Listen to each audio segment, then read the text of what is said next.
I'm Dani, and you're listening to the Tools of the Trade podcast. Welcome. Please welcome To another episode of the Tools of the Trade podcast, your #1 construction industry resource. Hear conversations with industry professionals to get the tools, stories, and advice that you need to set your career on fire. You are now streaming the Tools of the Trade podcast. This episode of the podcast is brought to you by Company Cam. What is Company Cam? Well, Company Cam is a solution. It's an app that allows you to manage your work in the field with smart photos.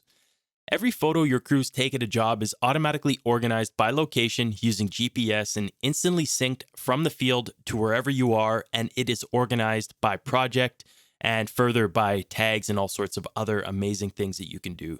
So if you're at a project, let's say you're at a project and you take a picture, or one of your crews is documenting progress or something on a job, those pictures are then instantly accessible through the app or on the web for anyone within your organization to then view, mark up, comment, tag, and the list of things that you can do within Company Cam really does go on and on. You have to try it yourself to see. Before I found this app, I was looking for a solution to organize my project pictures because I constantly found myself scrolling back through my phone for hours trying to remember when and where I took specific pictures, and then I would have to subsequently upload those to whatever, Dropbox, Google Drive, my computer by dragging and dropping, and it started to get super unorganized and was always very painful and just super tedious to do. And then I would just stop taking pictures and things went out of control. But with Company Cam, you can say goodbye to those unorganized project photos and upload times no matter the project size. Like I mentioned, I am using Company Cam, and I'm currently using it on a fairly complex project where we have multiple towers and multiple floors, and it's a large scope of work. It took me around 15 minutes to set up that project, create tags, and I did that tower by tower, floor by floor. And now when I'm doing site walks, I can simply open Company Cam, snap my pictures, tag them, and then click done. Once I get back into the office or onto my computer, I can log into companycam.com with my login credentials and then sort through all of my uploads. I can further tag them based on progress, such as rough-in, finishing, deficiencies, you name it. You create it yourself, whatever you want. Then you can even print PDF reports with comments for your clients or your stakeholders or anybody that's involved in the project. It is truly the project photo organization solution. There's been over 150 million pictures taken through Company Cam, and over 7 million projects have been created. And personally, this app has saved me so much time and frustration, but really the best part is listeners of this podcast can now get Company Cam totally free for up to 3 users and 50 projects. Sign up is super easy and no credit cards required. It takes just a couple minutes. So to discover which plan fits your needs and to get you and your teams and projects organized, visit companycam.com/tools, enter your email, and away you go. That's companycam.com/tools to take back control of your project photo organization. Hello, friends, and welcome to another episode of the Tools of the Trade podcast. I'm your host, Colin Toop, and in this podcast, I interview construction professionals to extract the stories you want and the tools that you need to set your career on fire while bringing to light some of the barriers and issues we currently face as an industry. If you haven't had a chance to review this podcast yet, I would sincerely appreciate it if you could. It really helps Tools of the Trade gain more exposure in the charts, which then allows me, obviously, to continue to produce this content and focus on getting more amazing guests for your listening pleasure. All you have to do is simply head back into the app you're listening to the show on right now, leave a rating and a couple of words about how this podcast has helped you in your construction career or something that you have learned from one of these conversations. Vix Fox says, I like that Colin is giving a voice to an important industry and showcases how many different jobs that there are in this industry. I also appreciate the tips that Colin and his guests share. Well, thanks, Vix, for your support, and I'm glad that you're getting some value from these conversations. Today's guest is none other than Dani Ferenc, Director of Construction for Alabaster Homes. Alabaster is a premier builder of homes who draws their inspiration from meaningful design that spans centuries and nations, from our communities, and from the balance and harmony found in nature. I was introduced to Dani from a mutual friend of ours, Babak of Project Mint, and he said, quote, Dani is an absolute powerhouse. You must interview her, and that definitely comes through in this conversation. Apart from her role as director, Dani spends a lot of time in the community volunteering at the YWCA and BCIT to help our youth with their career goals as a mentor. In this conversation, we get into what her role encompasses as a director, how she manages her time and her stress levels, the key ingredients of building a strong team, networking, and an interesting conversation around commodity-based environments such as multifamily homes, and when you can shift your competitive edge from price to unique brand and quality. To get in touch with Dani and for links to everything mentioned in this podcast, along with show notes, visit toolspodcast.com. Now, please join me in welcoming the powerful Dani Ferenc. Dani, thank you so much for joining me on Tools of the Trade. I've been looking forward to this interview because a mutual friend of ours who told me that he was actually talking to you last night on Instagram, Babak of Project Mint, said that you're a complete powerhouse. So I've been looking forward to this conversation for quite a while now. So thank you for coming on. Oh, thank you for having me. I'm so excited. And it's really funny because he approached me and he said, "Oh, you're going to be doing a podcast." I'm like, "How did you know?" I didn't tell anybody. And he's like, "Oh, I know, thanks." Yeah, because I messaged him last night and I said, "Oh, I'm interviewing Dani tomorrow." And he goes, "I'm talking to her right now and she hasn't said anything." Yeah, I was having a little tequila at a pub here and talking to him at the same time. Awesome. So maybe just set the stage for people. Like you're sitting in Squamish right now, correct? Yes, that's correct. And you're working from home. So tell us a little bit about yourself. Give us an intro of who you are, what you would say your title is. And then from there, you can give us a rundown of what your company does. So intro your company as well. Yeah, so I'm Dani Ferenc. I'm the Director of Construction at Alabaster Homes. We are a multiple family residential real estate developer, and we mainly build on the Vancouver West Side. We are expanding into other areas right now, so our next project will be out in Richmond. The company has been around for a few years, as is. The partners have built in the city for many years prior to that. And our goal is really to be the best high-end townhome developer in the city. I started with Alabaster a little bit over a year and a half ago, and the intent was for me to start the in-house construction team. And that's what I've been working on for the last year and a bit. And so by in-house, you mean that you guys are self-performing on your projects in some capacity? That's correct. So we used to use a general contractor, and we still do because we have some projects that are not completed. But going forward, it's all going to be done in-house. And what was the motive for bringing everything in-house? Is it to maintain profitability or quality? Profitability is part of it for sure, because it's kind of hard to control your costs when somebody else is playing with your money. But the other big part was quality control. We have found that the handover from just before the project gets completed to when it switches hands to the homeowners, there were some glitches in between and we weren't too happy with them. So we really wanted to give the home buyers the best experience from start to finish. And we wanted them to know that we are taking care of them and that we're building their homes, this is not just a business. Got you. So yeah, I mean, that's so common in construction. When you get towards the tail end of the project, everybody's just trying to cash out and get on to the next one, right? Yes, unfortunately. Yeah. So, you're a director now, and I like to reflect back on people's lives and get a picture of what their educational and their career journey was like. And the reason I do this is to help paint a picture for other people that may be thinking, hey, I'd like to be a director of construction for a multifamily company, so they can kind of get to understand what the trajectory looks like. And I know it's not linear for everybody, but talk about your education and where you went to school and what that looked like for you. So just going back, like way back when I went to school, I didn't actually even know that there's a career in what I do. I mean, I did not come from a family that had a construction background that I could have said, oh, my mom, my dad, they were project managers or they were builders or something that I could say, okay, this is what I want to do. It was completely by fluke. I wanted to be an architect, actually. And I guess in a way it was lucky because I started studying that in Germany. And when I moved to Vancouver in 99, I found out that BC actually didn't have an undergrad of architecture. So I had to find different ways to get to my goal. Right. And to make this short, because it gets really complicated with the Canadian education system and what kind of schooling was recognized, which one wasn't, I ended up at BCIT and I ended up studying architectural, building, engineering, technology. The name may have changed right now, And the intent again was after 4 years, there was a 2-year diploma, which turned into a 4-year Bachelor of Technology, I believe, Okay. in architectural sciences. That's where I was heading. Unfortunately, about 2-3 months into the program, I realized I have no fucking talent for architecture. And I apologize for swearing. That comes very naturally to me. No problem.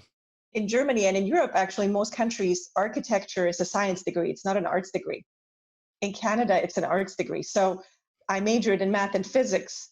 And then I came to Canada where it's strictly arts and drawings and colors. And I may like colors. I mean, you can see it on my shirt, but I am not a person that can combine these things. Like I cannot combine shapes and styles. Like it's just not my forte. 3 months in, I found that out. There's a guy who was in my class, Adriano. He's actually, I think, with the city of North Van or district of North Van right now.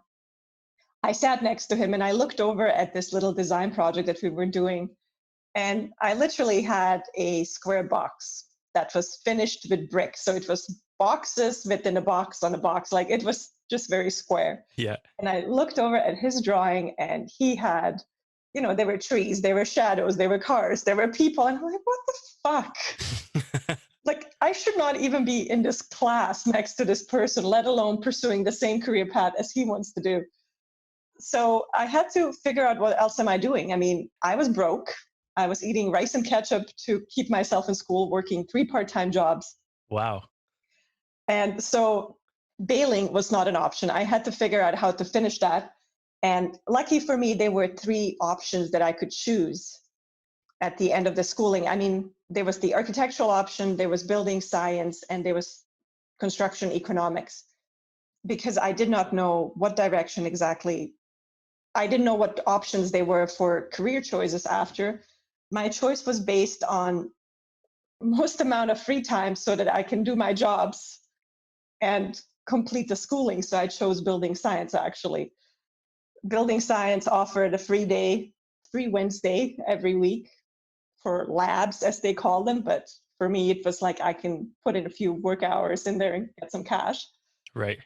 So I did that, and I'm glad I chose that because it ended up giving me a whole different understanding of structures and construction and how elements tie in together. And I actually learned a vocabulary that I did not know existed. I mean, I came from Europe. I was very much an ESL person. I was 2 years into my English knowledge. So things like encroachment, stud, even a 2x4 really did not make any sense to me. I was with my tiny little dictionary, and back then they were like the little booklets. It wasn't that you could go on your phone and Google. Right. So it helped me learn a lot. So there's a couple things that you mentioned in there that I want to dive into a little bit. You mentioned that in the Canadian education system, in terms of architecture, it's mainly arts. And where you're from in Germany, it's more of a science. And, I think most people wouldn't be surprised if I think that, or if I say that I think the Germans build better and more forward thinking, and probably their stuff lasts a bit longer than ours do, especially the cars. Do you think that maybe has a reason, like that's part of it, is because it's treated more like a professional science than it is just an arts degree? I don't know. I never thought about it. I think the first issue is that our building code is intended to build structures that will only last about 30 years. Like that's kind of what the material lifespan is intended to be. Whereas in Europe, you build for generations. Europeans don't move around. I mean, you get born into a house. Eventually, when your parents pass, you take over that house. If you have siblings, they may move into other houses. They move into their partners' parents' houses. So it's not like here. I mean, looking at myself, how many times I have moved, that's completely unheard of. Right. I mean, I talked to my cousins, and my cousin's husband actually just messaged me yesterday, and he's like, "Did you move again? What is wrong with you? It's like, is your home falling apart? Is that the reason?" I'm like, "No, that's just the norm here." Yeah. The second thing that I just want to touch on is you mentioned that you weren't sure what sort of career pathways were available to you after you got out of school. And why do you think that is? Because I'm noticing more and more often that I'd say even recently in the last 5 interviews I did, people fell into their career in construction without knowing what was available to them. And I think that there's a gap somewhere here of we're providing you with the knowledge, but you don't quite know what the pathway is. And I think that problem goes back as far as high school and even elementary school. Kids say they want to do things based on what their parents or their friends tell them or what they see on TV. And then you're taking courses trying to figure out kind of what you want to do, but there isn't really a clear path as to how you can get there or what's required, like defined paths. Like it's almost kind of as though you get into something expecting maybe you can get a job, but you're not really clear where it's going to take you. Well, I think you probably would have experienced this the first way, given that you have a construction and trades background. I think construction is not deemed as an option in Canada. It's Yeah. something you do because you haven't figured out anything else. And to this date, I mean, I get the judgment equally from men and women. When I tell somebody I'm in construction, they ask me if I'm either a safety girl or a flagger. And that's fine. I mean, it's okay. But sadly, that's the understanding of construction jobs, Yeah. in particular for women in this industry. And it's not very different for men because you see maybe the labor jobs, you see some of the trade jobs, but you don't see how many more options there are. I mean, there's options in management, IT, banking, all of these are really construction jobs that are related to our field. Yeah, no, you're completely right about that. So when you got out of school, obviously now your path is a little more defined at this point. And then walk me through how your career progressed from what I was able to see in terms of research on you. You went from a project coordinator and then fast forward a number of years and now you're director. So maybe if you could outline what that progression looked like and how you were able to continually increase yourself in the marketplace, and just for others for context, like how your journey looked and what you did to progress so far in the industry.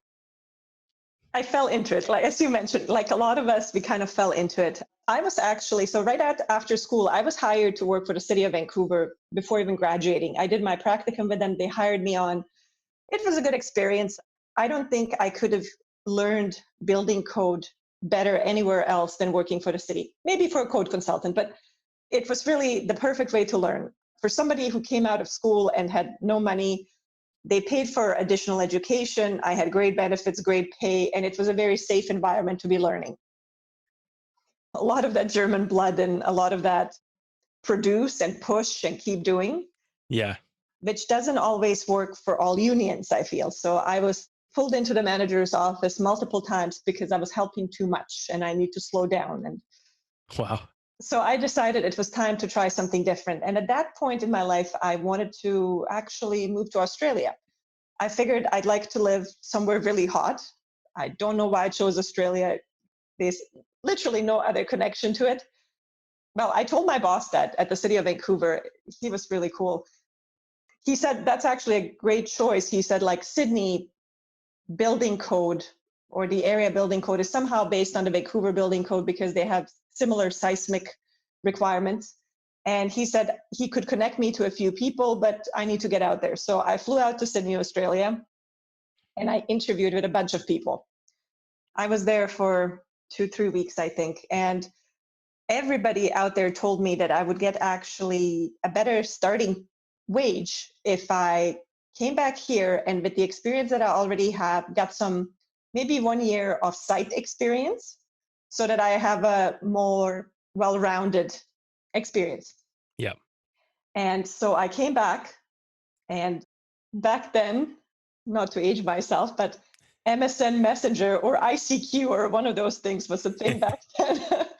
And in my status, I actually wrote in, does anybody work for ITC? Because ITC is the only company I could think of that was big and that could potentially hire somebody like me to work on their job sites.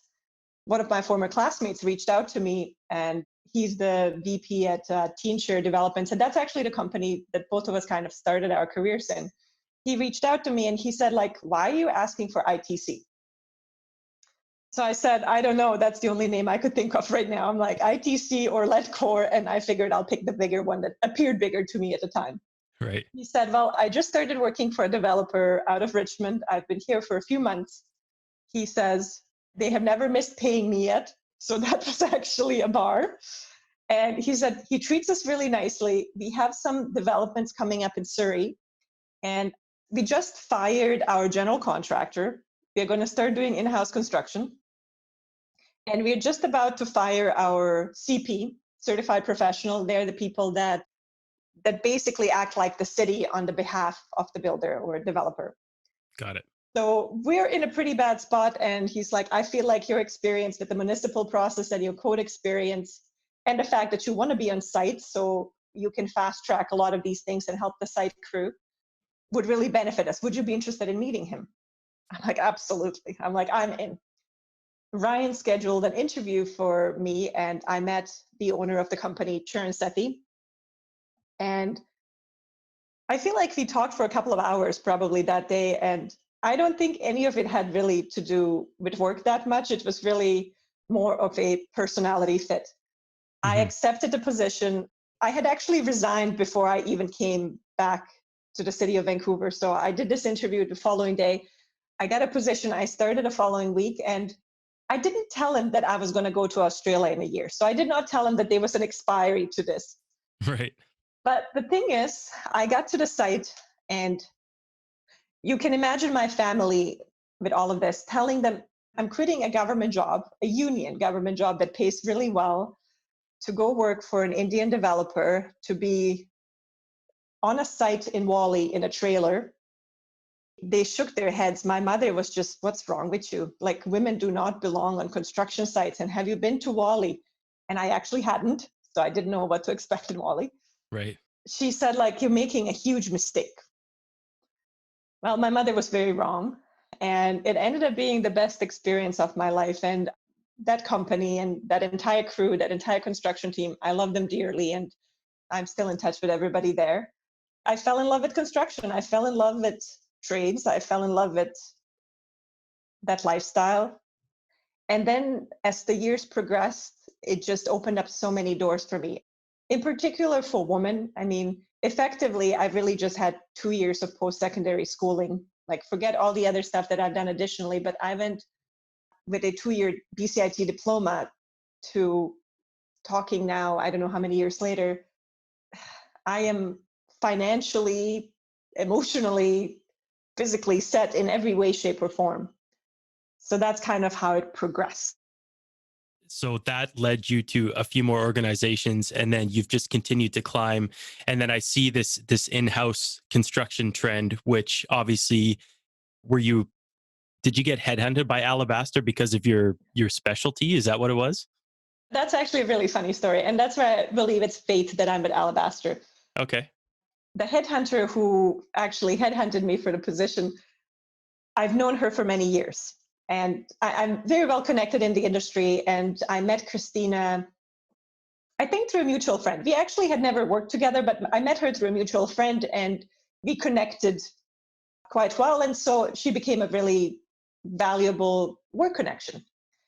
Whenever I would have people reach out to me that they're looking for positions, if I know anybody, I would connect them to Christina. And if Christina had maybe somebody and needed to place them somewhere, she would talk to me. So, and Christina knows that I do not like being solicited. There's nothing I hate more than getting a mass amount of emails in my inbox, or even the really ballsy recruiters that will call me on my office number, ask the receptionist for my name, and then ask me if I'm happy with my job. I mean, like, to me, that's low. Yeah.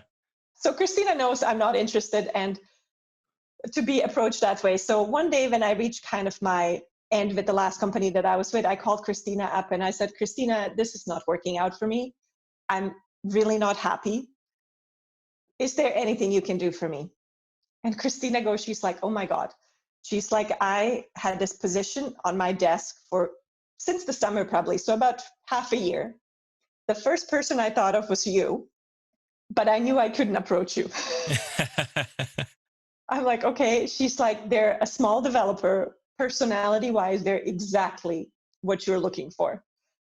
And I'm like, okay. I'm like, well, I can meet them. Let's schedule something. She's like, when are you available? I'm like, well, I'm available this week. So I talked to her on Monday. I'm like, available this week, Tuesday or Wednesday. And then I'm heading to Australia for a month.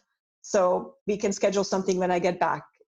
And she goes, I don't think they will want to wait that long. So let me talk to them. I'll get back to you. Within the hour, she calls me back and she's like, they can meet you on Wednesday, but only one of the partners and the VP can meet with you. You will have to meet the other partner when you get back. I'm like, that's perfectly fine. Let's do that. So we had the interview on Wednesday, and Herman is the principal of the company and Yosh is the VP, the executive VP. And I had probably about a 2-hour long interview with them. And I honestly thought it went really bad. I couldn't read them. I mean, both of them were such poker faces. Stone face killers. Completely. And Christina told me, it's like, the guy that I didn't meet, actually, she said, he's going to be the tough one. These guys, just relax, be you. Uh-oh. I'm like, okay, like fully me or tone down me? And she's like, well, maybe tone it down a little bit because, I mean, these are developers. I'm a construction person. I swear, I say things. I'm pretty blunt. Like, it really just comes out. She's like, well, don't tone it out too much because they need to know who you are. But just keep in mind, they're developers. Like, okay. So this interview finished. I called Christina afterwards. I'm like, I think this went really bad. I'm like, I don't know. I couldn't read them. It was, I mean, we talked for 2 hours. The conversation, it was never silent. It progressed naturally, but I don't know how it went. She's like, okay, well, I'll check with them. And this was end of the day on Wednesday. Early Thursday morning, I was leaving the country. So I landed in Australia and I turn on my phone and there's a voicemail and Christina leaves me a message and she goes, it was the best interview they've ever had. I'm like, what the fuck? I totally did not see that coming. Yeah. So she said, if you don't mind, they would like to, like, they know that you're away, but they would like you to meet Nick as well when you get back. So if it's okay, I'll give them your email address so that they can get in touch with you, so that they can check your references and do all this other background stuff. I'm like, yeah, that's totally fine. I'm like, I'm on my phone all the time anyway, so it's not a problem. The week before coming back, they contacted me and they wanted to do a second interview with the other partner and the 2 guys that I had already met. I think I was flying in on a Wednesday night. They wanted to meet on Thursday already. And I said, like, I'm going to be jet lagged. Like, I'm not sure what shape I'm going to be in. It's a pretty long flight. They said, like, they don't care. They just want to meet you. So now I had this hurdle of meeting Nick, who I was told would be the difficult one. And you're coming off jet lag. Yes. So I'm like, okay, let's do it. I mean, it can't go that wrong. Well, within 2 minutes, Nick's background is construction. Nick has been building in the city of, well, in the lower mainland for, I think, 25 years. He's truly a construction guy. So there's Nick and I shooting the shit like instantly in the meeting. We're laughing, we're having a blast. And I'm like, he was the difficult one? And yeah, so the rest is history. I think maybe he's a difficult one for somebody that doesn't come from a construction background, because there is a difference. If you're on site and you're with the crew, you develop a thicker skin, and usually there's always the site versus office mentality. So Yes. That could definitely play a part, right? Yes, definitely. Well, congratulations, you nailed it, and you're here now. Yes. And I wanted to know, what does a director do? Like, what does a day in the shoes of Dani look like? If we go between, let's say, when you get up in the morning to when you go to sleep at night, what does a typical day look like for you? It kind of depends on the day and the stress levels of the day. And COVID has kind of played a big role in changing my day. Normally, my day starts with 5:30 a.m. gym visit to kind of get my sweat on and get my head cleared for the day. And I believe at one point you asked me how many emails I get in a day, and it's a ridiculous amount. My role is really to direct the construction team. So I have project managers, coordinators, site supers, and administrators. I mean, there's various staff depending on what type of construction we're doing, what level of construction. And my role is to make sure they're doing what they're supposed to be doing, or sticking with the perimeters of the job. And on top of that, I give advice to the development team, to the acquisition team, to the finance team on how buildable certain projects are, what the costs would be, how to deal with municipalities.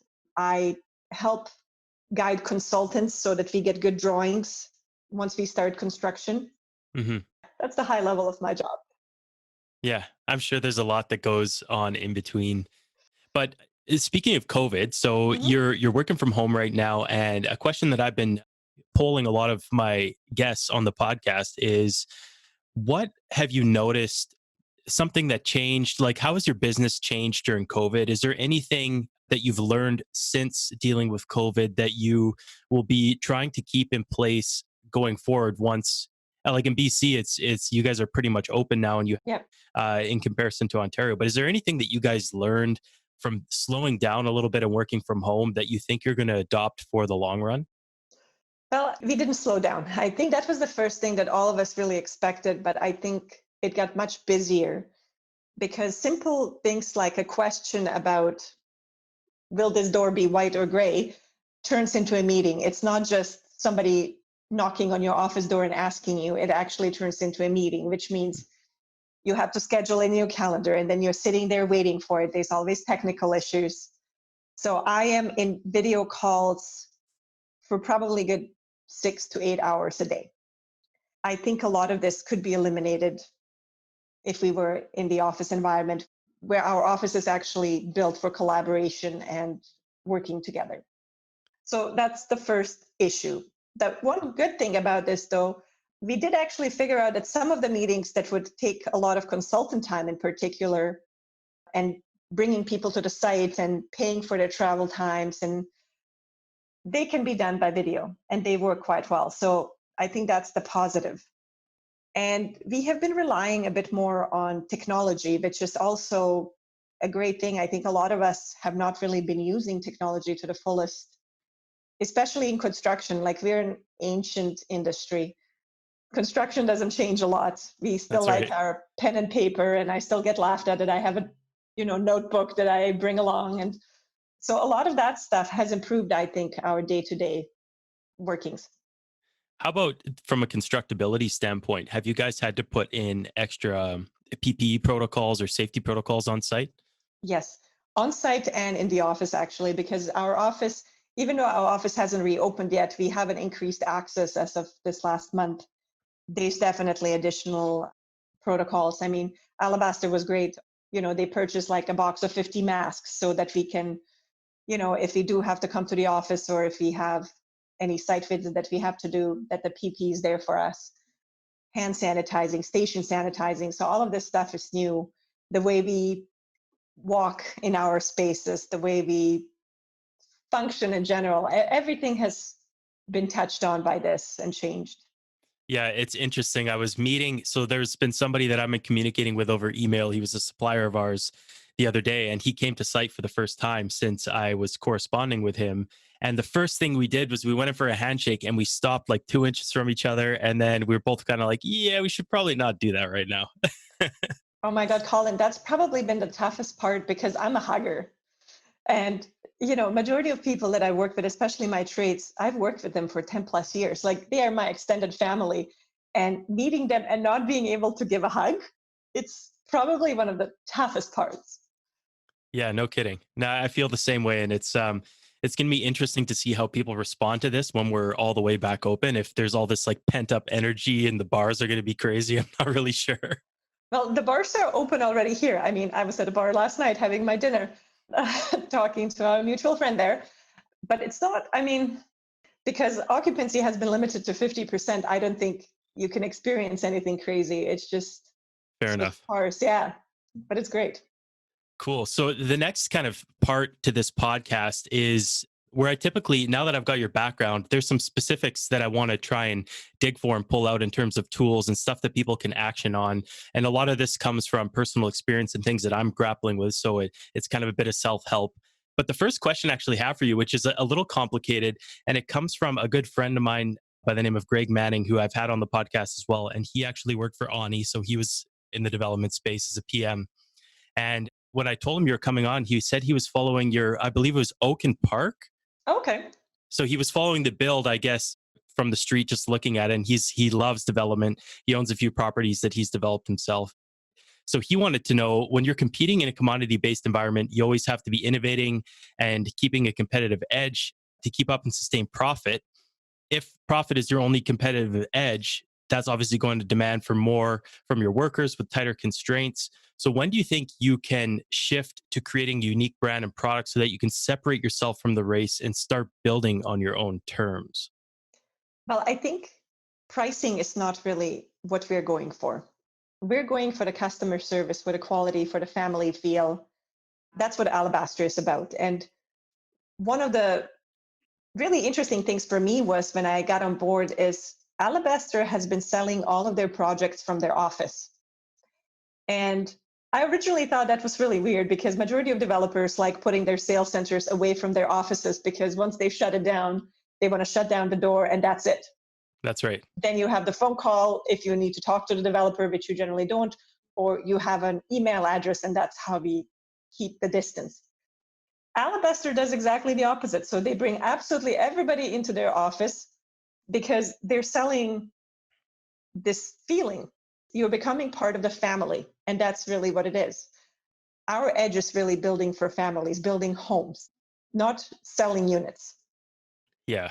So not just typical square foot builder that's trying to get it up as fast as possible. No, definitely not. Definitely not. And I think Oaken Park, I don't know if you've seen it. I mean, all our projects are they're different. They're more architectural. They're not just a plain square. There's a Yeah. lot more features to them than majority of builders put out there. So in regards to that question, and I think one of the things that comes to mind in speaking about it is a lot of people feel that when they enter the market as a developer or a builder or a trade, that their easiest point of entry is by being the lowest number. And then they start getting work and then they think that everything's going to fall into place. They're going to be able to start charging more and make a larger profit. So do you think that if you were able to create those values that your company lives by from day one, that you're building for an experience, you're building people's homes, you really care, you have a personal touch and feel, you're part of the family. If you're able to set that precedence from day one, that maybe you don't have to enter the market competing on price, you can already enter the market with a competitive edge. I believe so. And that's actually a little bit of my personal view. I don't think money should be the driver. And I know certainly for me, money has never been the driver. For me, there's so many other aspects to this industry that I love. Like, I mean, this podcast would be one of them, all my mentoring, my volunteer work. It's really about doing what you love. And by doing that, money comes. It just naturally will get there because everybody will want some of that. Hmm. So I think it's the same with the homes. Like when you're selling something that's much bigger than the dollar amount, it's much easier to make that purchase. Yeah, that makes sense. You know what? Somebody told me once, when you have more people wanting in than wanting out, you know that you have built a sustainable product that people are going to want to purchase long term. That's it. It just, if you're able to separate yourself from the beginning, and I think it's almost a detriment if you think that competing on price is the way you're going to start. Then that may be the way you get labeled, and that may limit your opportunity. I mean, it's not any different than buying a no-name product versus a brand name. People buy an idea, not just what's in the bottle. There's so much more behind it. Yeah, exactly. In speaking to you here, just listening back to you talk about the people you sat beside in school and your former bosses and other colleagues, and the fact that your trades are your family. And you've mentioned to me that you're very good at building strong teams. And I can see it here. Like you're able to recall these people's names and almost live the experience. And I can feel the passion come out about the team that you've put around yourself in construction. And I wanted to know what you think has been the common denominator of every great team that you've been a part of. Like if there's something underlying that makes a great team great. I've been thinking about that actually for a while. And I think for me, it's number one, trust. And number two, it's the ability to be a leader and a follower. Because I may be the director of construction, but there's a lot of things that my team members know way better than I do. And I got to be able to step into the role of following their leadership in those aspects. And I think this goes for every level of team members. And I think that's really what it is. Plus, I'm blunt. Like I tell you how it is. I'm not trying to sugarcoat things. And I think a lot of the people that I work with appreciate that because they know when things go wrong, I will tell you they're going wrong and then we'll deal with them. And when things are going right, obviously we're all happy. So I think it's those two items. Now, obviously when you're building a team, you don't always have the ability, especially as an employee, to pick the team that you're involved in. So is there anything that you can think of that really helps kickstart kind of the mindset of that team when you start working together? You mentioned trust. Is there anything that you can do to help expand that trust and show people that this is an open relationship? We're able to speak bluntly, let each other know how we feel, and there's no hard feelings. At the end of the day, we're here to work as a team, to be happy and get the job done for the company and the client. Is there anything that comes to mind? Well, I think it's conversation. It's having that dialogue and keep having that dialogue.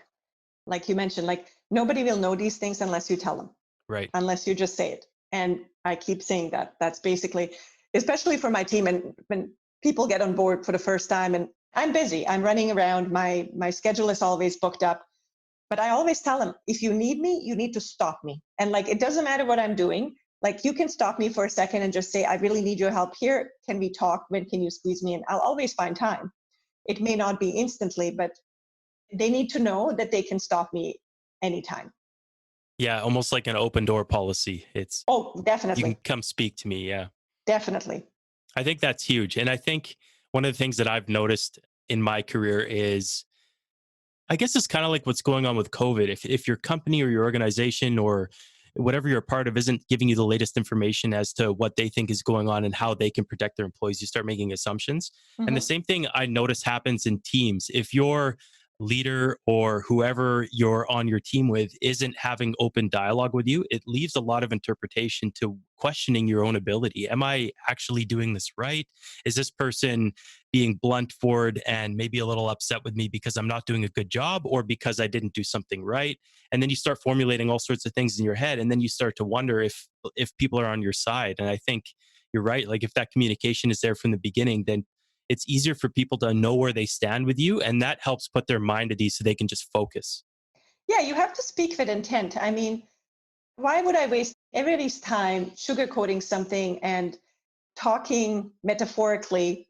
I don't have time for that, because I don't have time for them to figure out what I'm thinking, because I'm pretty sure they will not figure. I'm a woman. I mean, which man knows what a woman thinks?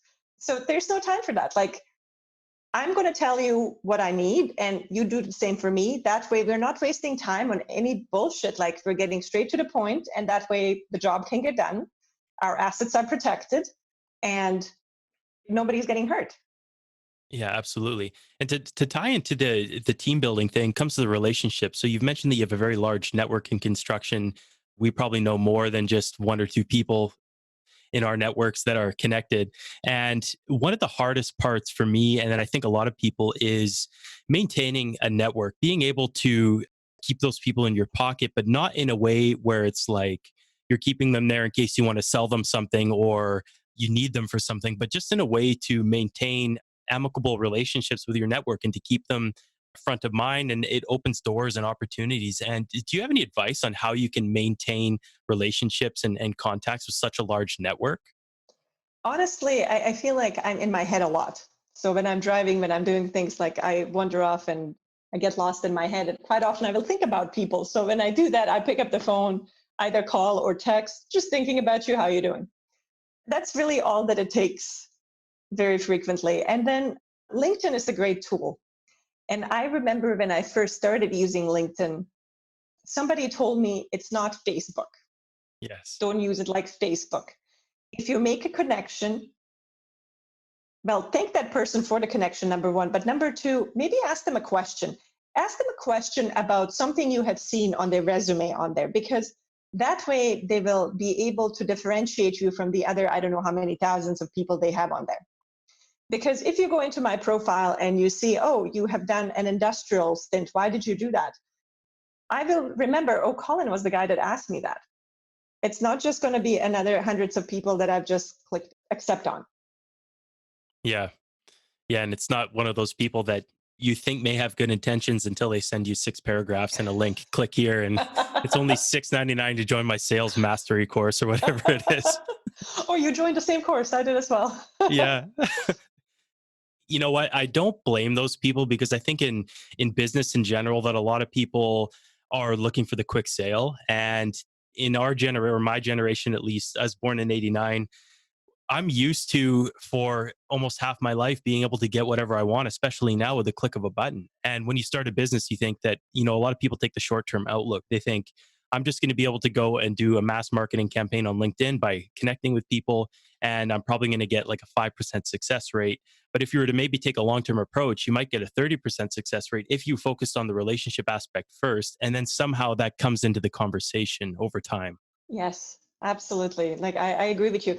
Like you said, like this generation is about clicking, it's about online Googling, and I don't even know what the terminology is. Whereas I feel like there's a lot more in a phone call. Like there is a much deeper connection when you actually pick up a call and talk to somebody than if you just send them a quick message. Yeah, for sure.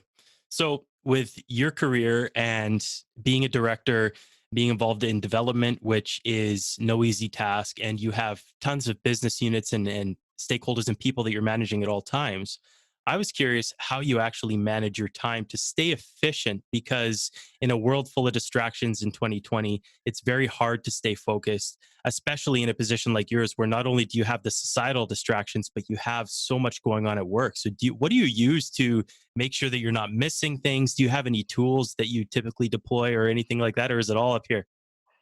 There's absolutely nothing up here. Don't sell yourself short. I mean, if I don't write it down, if it's not in my calendar, it will not happen. I honestly can't do it all. Nobody can. And I have taken that pressure off of myself. There's days where I fail and there will be over 100 untouched emails in my inbox. There is days where I just want to cry and be a painter or something. I think it's a daily battle. I do a daily journal, and I do a daily, it's pen and paper really. And I do little squares next to items that I actually have to deal with so I can check them off and I'm done with them. I flag my emails. My company is on a Gmail server. I use Outlook just because Outlook is such a great tool Yes. for emails. And I feel like a lot of the newer generation doesn't even know how great it is. We use a lot of categories, we use flagging, and I make my entire team do it because it's just better. So I do a lot of that. Like there's no science behind it. I mean, I use notes online as well, just so that I can go from device to device. I use a Microsoft Surface notebook Hmm. just because it's tiny and it fits in my purse, so I can take it with me when I'm traveling, when I'm going from site to site. It fits into the back pouch of my high vis vest. I think what everybody else is doing, like there's no magical formula behind it. Yeah, just trying to make sure that you can stay on top of it somewhat. Yeah, yeah. How many hours do you typically think that you put in a day or maybe a week? It depends on the day. I mean, yesterday I woke up at 4:30 and I was in front of, well, I was working probably from about 5 till about 6ish, 5 a.m. to 6 p.m. Wow. Today was a better day. I started at 8, and I mean, I'm talking to you right now and it's just about 4 o'clock right now. So it's not too Yeah. bad. I have a couple more phone calls after, but it's nothing too crazy. But on average, I do 10 to 12-hour days. Okay. Yeah, that seems pretty standard. Yeah. Now, when you mentioned your journaling process, and you may think to yourself that it's just something that you've kind of created and it's what works for you. But could you kind of go into a little bit more detail on how you approach the journaling process? Like when you go to sit down at that journal for the first day, can you talk about what types of stuff goes in there and how you've seen a benefit in journaling? Because it's something that I've been experimenting with quite a bit lately. Yeah. So I have literally boxes of journals because, I mean, in my position, they become legal documents. If there was ever any issues, you got to be able to show that you have consistent way that you're tracking things, so you can actually use it as proof for delays or whichever. So my day starts off like I put a date on every single page when I get to my office or to my desk, and I start off with writing down the tasks that I want to deal with that day. I have learned that when I take it out of my head, it actually clears my mind. Trying to carry too many ideas in my head, it bogs me down and it doesn't allow me to concentrate on anything. It doesn't allow me to sleep at night. So I need to take it out of my head, put it on paper, and then I know it's safe so I can move on. So my first part of the journal every single day is my tasks. Then if I have voicemails or anything, I will actually put every single phone call I will track on my journal. If I have voicemails, I will write them down, who called, when they called. If I have any important conversations, they will go into my journal. They may not go into deep detail, but they will be notes of it. And then anything that else that I during the day that happens that I may have to take care of gets a little box on the side of it, and I write it down as a task. And there's sketches, there's all of my meetings get tracked in there. Again, my meeting minutes are done online, and my coordinator generally does it, or whoever is doing the meeting, but I have my own notes as well, just so that I can go back to help me recall my memory when I need to. Yeah. Have you ever heard of a guy by the name of David Allen? Sounds familiar. He's got a book called Getting Things Done. And essentially, it uses an inboxing method where, as ideas are flying into your brain, you're parking those in either a paper inbox like a journal Yeah. or a digital inbox. And then once a week, you're going through and processing those things and actioning on them. But he talks about the same thing where when you get something out of your brain, and it's in a safe place that you've used for a long period of time that you know is reliable for capturing those notes, that you're actually able to forget about it and increase your brain power to focus on other things. And, most importantly, being able to get to bed without 1,000 to-do lists flying through your mind at nighttime. And it's really funny because this was way back when I worked for TeenShare, and the developer, Sharon Sethi, there was a period I had a really hard time sleeping. There were so many things happening. Actually, at the time, I had a project burned down. It's a $30 million project that burned down to the ground. So What? How did that happen? it was arson. Wow. Anyways, there was so many things going on in my head. And he told me back then, he said, like, I always go to bed with pen and paper next to me. He says, you cannot use your phone. It's like, it needs to be pen and paper because number one, you don't want to wake up your partner because that will go bad. And number two, you don't want to wake up your brain with the light flashing at you. So to this day, anywhere where I sleep, so I mean, my Squamish home, my Vancouver home, there's a notebook and pen next to it. So when I wake up at some crazy time and my mind is racing, I just write it all down. Quite often I do it in the dark, so it's not even straight, it's all over the place. But I just get it out of my head and then I can peacefully continue. That's a great tip. I got to start leaving mine beside my bed, I think. And I just wrote David Allen on my notebook.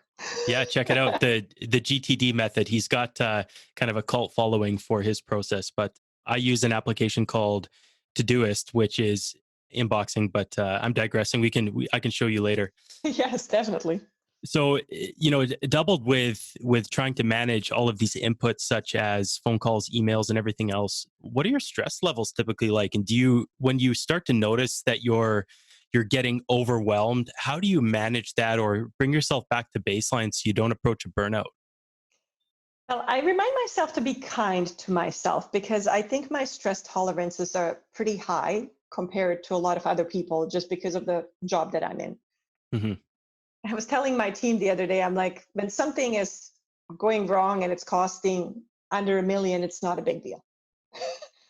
I mean, it's like looking at the big scale of things, it's not a huge deal. And I'm fine with it. There used to be a time in my career that I would lose $100 on something, and it was massive. Like that was like a week of not sleeping. But I think your tolerance is just kind of increased.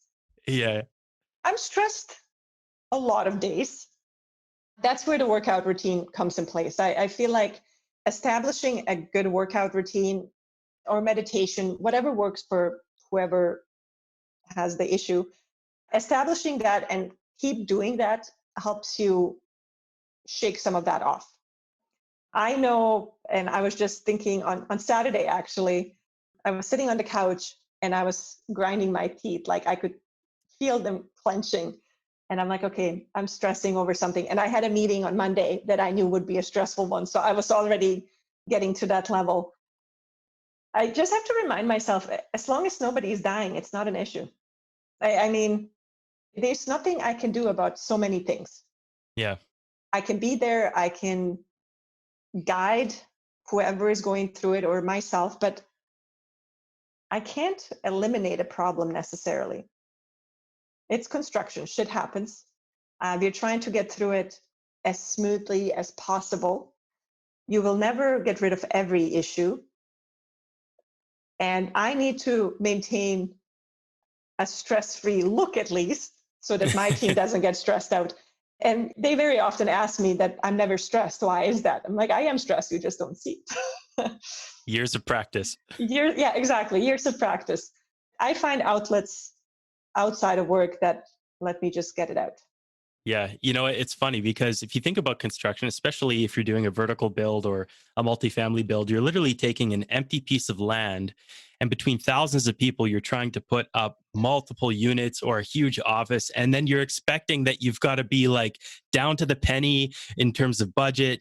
Nothing's going to go wrong. And that's such a fallacy. Like that's never going to happen in construction. And yet, just like I'm the same as you, I'll beat myself up over something so insignificant, right? Yeah. And it's very interesting because I talk to my finance and development team, and finance in particular, they're accounting. So talking to my accounting team, and everything in accounting works. Everything is square, numbers are always perfect. And they put this drawing in front of me, and it's literally 4 pages. It's a $10 million job, but I only have 4 pages, which are really just sketches.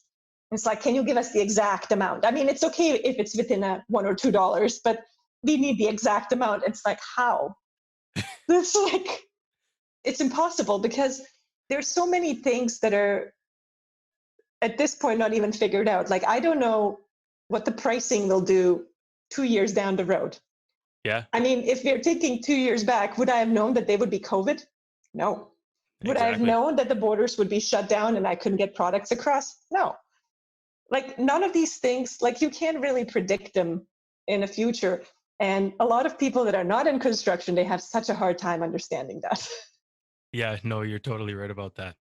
Dani, the last place or the last kind of major topic I wanted to talk about here is something that is close to my heart in terms of other organizations that I have strategic relationships with, and just being in the industry and trying to be as progressive as possible is, you're an underrepresented group in the industry. You're a female in a male dominated field.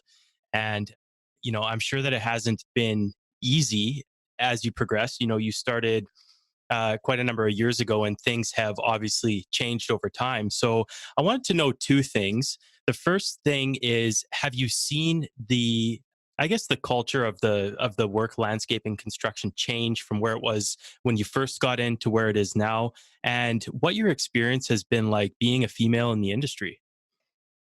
Can I tell you a funny story that's not related to construction? Yes. All right.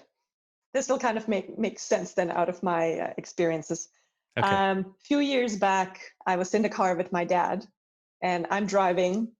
My dad is in the passenger seat, and it's a 2-lane traffic. We're on a highway, I think, and I'm in the left lane, and I'm trying to go by this car that's in the left lane, driving barely at speed limit, and I'm getting irritated. And my dad goes, female drivers. And I look at him, and I'm like, your only child is a daughter. So now I'm really irritated. So I pass this vehicle from the right side. I slow down. It's a man driving. So I'm like, okay, dude, seriously, that's a man. Your only child is a daughter. Like, how can you say something like that? And he looks at me and he's like, well, you're not really a woman. And then he turns away and he continues in his little world. And I was really hurt by that, number one. I was really shocked. And I went back to the office the next day and I told my team that. And my coordinator at the time, he goes, well, your dad is kind of right. Like, you got all the bits, but you don't act like a woman. I'm like, that doesn't even make any sense. But thinking about that, and my dad has passed away since, thinking about that, he has never raised me to be a princess, a woman, a girl. He has raised me to be his child. There were never any limitations that I could do this or couldn't do that. It was just like I did whatever I wanted to as a human being. Mm-hmm. So when I started in construction, and when I started in particular when I was the team chair, my first on-site job, I actually didn't realize I was a woman in construction. I was a person in construction. It's only that everybody kept telling me this and asking me about this that I'm like, oh shit, I'm on this job site and there's no other women. And they were large job sites that I started on, and I honestly did not notice that I was the only female. And looking at it now, that probably has shielded me from a lot of issues. I think now I'm a little bit more aware. So now I notice things like when I'm sitting We just built a couple of offices, and I was sitting in one of our offices, and some maintenance guys came by, and one of the maintenance guys was walking by a table that I was working on, and he's like, "Hey, darling, if you ever need help with any of that confusing stuff, I can always lend you a hand." I was looking at some Oh drawings, my God. and I was thinking to myself, it's 2019. And I'm like, it looks like you don't work for me. It's actually your boss who works for me. And I didn't say anything. I just shook my head. And I get the comment about, "Oh, we're here to meet with your boss, Dani." Like, nothing you can do about it. I mean, it's just this industry is slowly moving in the right direction. And I think it's taking women like me, and there's a few of us out there. We need to talk about it more. We need to be out there more. We need to show a presence. And anybody that can give us a platform, it's a welcoming change, so Mhm. that we can talk about our experiences, and that there's nothing unusual actually about having women in construction.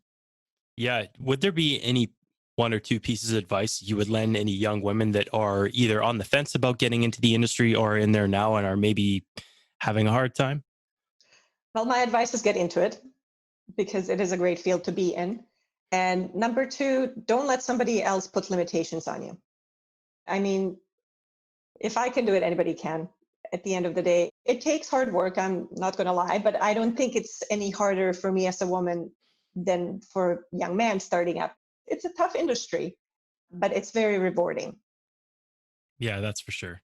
Now, you also do some volunteer work, I believe, with the YWCA and with BCIT. Can you just touch on what you're doing with them currently? I participate in mentorship programs. That's another thing. I mean, anybody getting into the industry, talk to people that are in the industry. Originally, it started with the Y, actually, my entire mentorship experience. I was building a facility for the YWCA, and it was one of their career counseling offices, I believe, somewhere in Vancouver. I don't even remember exactly where. And as they opened it, they all started talking to me because they haven't seen women. And I was there, not that frequently. I was the project manager on the job. So I would show up, talk to the guys, and walk away, more or less. So they started talking to me and asking more questions. And then they approached me if I wanted to volunteer. And the program originally was designed for either immigrant women new to the country or women re-entering the workforce that have been unemployed for longer than a year and have had a hard time finding work, to kind of guide them what the opportunities are. Hmm. So that was with the Y. And then with BCIT is the mentorship program for students coming out of the various construction options. So I mentor. What does mentorship look like? Like, how does that take place? What is kind of the structure of mentorship in that capacity? Well, it's somewhat fluid, actually. I mean, the requirements are you need to meet once, I think it's once a month. I actually don't actually remember what the rules are. I think you're required to meet with the person at least once a month for an hour, and you set goals together that the mentee is trying to achieve, and you help them get to those goals. The way it works personally for me is I am accessible to you 9 to 5 as often as you need me, by email, by phone, and we can meet as many times as you want within those hours, as long as my schedule allows. We talk about what the opportunities are. I connect my mentees to people in the industry. We do information interviews. I review their resumes. We do practice interviews together. I invite them to networking functions. I introduce them to different associations. So basically, just helping them get a foot in the door. And how did you get that opportunity? If there's anybody listening that's in a role that has experience that feels that they want to give back in some sort of mentorship capacity, what was the path that you took to actually get into BCIT? I actually was invited to speak at BCIT, and I go speak to the first year students annually in the construction program, architectural building technology. That's the program I graduated from. And I think it started because one of the instructors, who's retired by now, he always used to think that I was the quietest person there, but I was always present. He's like, it was incredible seeing you as a student, and then a couple of years when you came back to the person that you had become. And obviously, he's like, your success speaks for your hard work. So he would invite me every year to talk to the students and talk about my experiences and what the opportunities are. And every time that I would speak, I would leave my contact information behind, and people would contact me, all these kids. So when BCIT they started their mentorship program, they approached me as well if I was interested in being mentoring there as well. So I signed up. Awesome. Now, I'm not sure what's going on in Ontario or any other trade schools, but I think that it's valuable. I think it's necessary. And I encourage anybody listening to go out and see if that's available in their wherever they're from, wherever their trade schools are or universities that are teaching buildings courses. I think it's important that we start getting more young people interested and providing them with the paths and the resources that we may not have been so fortunate to have. And we found passion in the industry, and we can hopefully deliver that down to those that need it most. Absolutely. But I also find like you don't have to find an actual program for it. I have mentored people that have literally reached out to me over LinkedIn, or they got connected to me by friends of friends. Like, oh, I know this person, they're thinking about construction. Would you be able to talk to them? And these became mentor mentee relationships after a while. So if you're curious about the industry, get on LinkedIn and contact people. If you see somebody with a title that sounds like maybe a direction that you want to go in, approach the person, because I think majority of us that are in the senior roles, we don't mind talking to people, because at the end of the day, I will not be where I am at or where I want to go if I don't have somebody that's supporting me and the next generation is moving into the industry, because I can't do it all on my own. Yeah, good point. Dani, this has been so much fun. Before we wrap up here with what I call let's end it with three, is there anything else that I left off the table that you want to touch on? Well, all the women should be getting into this industry. So I think you touched on it, but I'd just like to repeat it. And, anybody curious about anything that happens in this field, reach out. Wow, awesome. We'll get to that in a second. Contact information. What I've been doing at the end of these episodes, as of the last few, is what I'm calling "Let's End It with Three," and it's three questions about the industry to get people's minds going and hear what other people are experiencing from their side of construction. And the first one is, what do you think that the construction industry does really well or is really good at? And you can take that in whichever context you like. Oh, what do we do really well? Well, I think financially, it's a very, very well established industry. Lucrative. It's very lucrative. There's a lot of opportunity for learning in it, and it's changing every single day, I feel. Yeah. And I love the fact that I can be casual. I know that may not be a lot, but it's a nice feature. Now, if we flip that on its head and we ask you, what do you think the construction industry could be better at, do better, or change? What comes to mind there? It could be nicer to women, I guess. There could be more opportunity to women and minorities. I guess it could put a little bit more money into technology and improving some of our processes, because we are pretty ancient still as well. Hmm. Yeah, you got that right. The last question here is, if anybody makes it this far in the podcast, they're listening, they really love what you have to say. What's one thing that you would ask of anybody listening? And so it could be any personal ask that you would like people to think about or walk away with or action on, if they listen to this podcast. Oh, that's actually an easy one. The next generation needs to know that construction is not just something you do that then you haven't made it anywhere else. It should not be a backup plan. I think there should be a target. And I feel like anybody listening should really spread the news that they need to educate themselves and friends and family and everybody else about what opportunities there are, because there's tons of them. That's awesome. I really appreciate that. Dani, this has been so much fun. Where can people actually reach out to you? If they're curious, they want to ask you a few questions, where's the best place to get in touch and or find out more information about Alabaster? LinkedIn is always a great way. I'm on there. Alabaster Homes is on LinkedIn as well. And feel free to reach out through there with me, or I'm sure you can post an email address somewhere. It's just Dani@alabasterhomes.ca. Perfect. And if anybody that's heard this before knows that I create show notes pages for every single guest on this podcast. So, of course, all of the links and quotes and great things that Dani talked about on this podcast is going to be linked there along with her contact information. So, if you feel the need or the urge to reach out and ask a question, she'd be more than happy to receive it and get back to you. So, all of that will be there. And Dani, thank you so much for joining me on the podcast. I had a blast talking to you today. Thank you for having me. It was a blast for me too. That's a wrap. That's a wrap, everybody. Thank you for tuning into this episode of the Tools of the Trade podcast. Don't forget to hit that subscribe button and leave us a 5-star review. For show notes, blog posts, resources, and access to our newsletter, check out toolspodcast.com.